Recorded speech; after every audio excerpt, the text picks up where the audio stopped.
Assalamualaikum warahmatullahi wabarakatuh. Alhamdulillahirrabbilalamin. Wassalatu wassalamu asrafil anbiya'i wal mursalin wa ala alihi wa sahbihi ajmain, amma ba'du.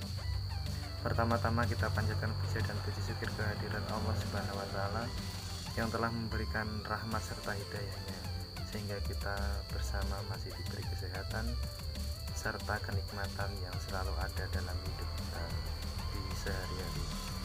Serta sholawat dan salam kita aturkan kepada junjungan kita Nabi Muhammad SAW.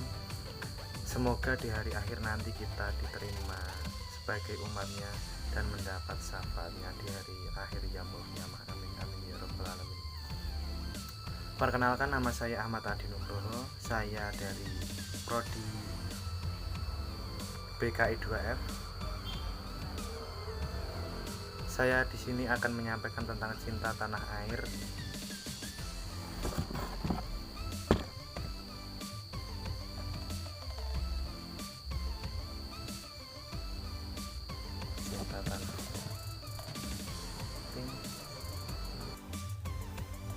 Cinta tanah air dalam sudut pandang Islam. Untuk memenuhi nilai ujian tengah semester mata kuliah Pancasila yang diampu oleh Bapak Ahmad Musta'in SH. Nasionalisme berasal dari kata nasional, nation, yang berarti bangsa.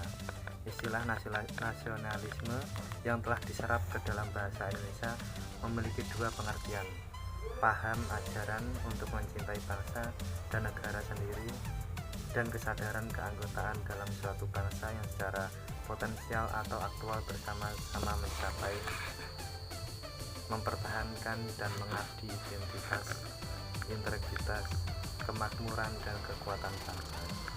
Seorang ulama Indonesia,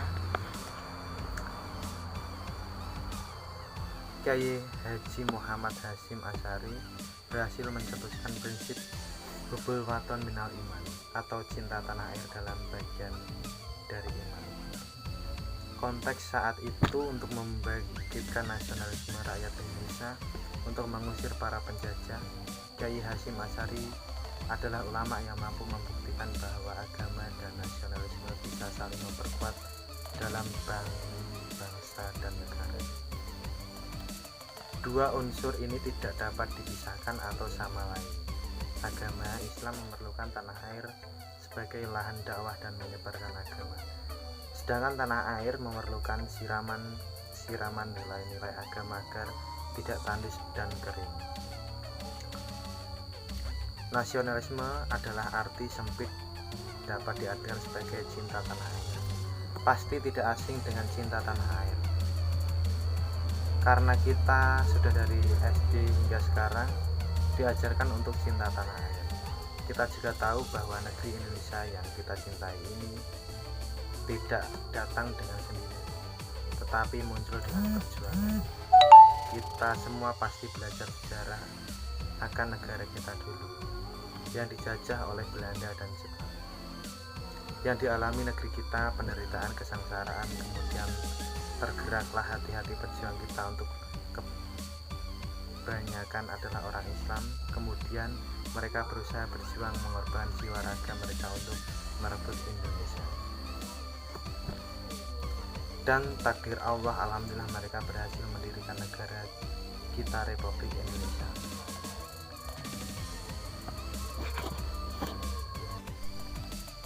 Di negara kita mayoritas negara Islam yang memberikan kebebasan beragama dan berbagai ras yang ada di negara kita, berbagai macam suku, bangsa, negara. Karena itu negara kita dilandasi oleh Bhinneka Tunggal Ika, bersatu-satu, berbeda-beda tetapi tetap satu juga. Oleh karena itu kita dibebaskan dalam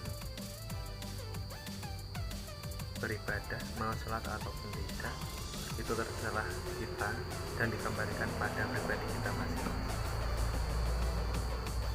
Tentunya kita sebagai umat manusia dan sebagai umat Nabi Muhammad SAW, kita harus mendirikan sholat setiap hari dan tidak lupa dengan ketentuan-ketentuan dalam ajaran Islam. Oleh karena itu, dikembalikan lagi kepada kecintaan kita terhadap negara Indonesia sebagaimana kita mencintai diri kita sendiri, sehingga kita dapat menjaga dan merawat sosial, budaya, serta alam yang ada di sekitar kita. Pada dasarnya manusia adalah khalifah atau pemimpin, tetapi kebanyakan manusia adalah sebagai penghancur atau perusak dalam dunia ini.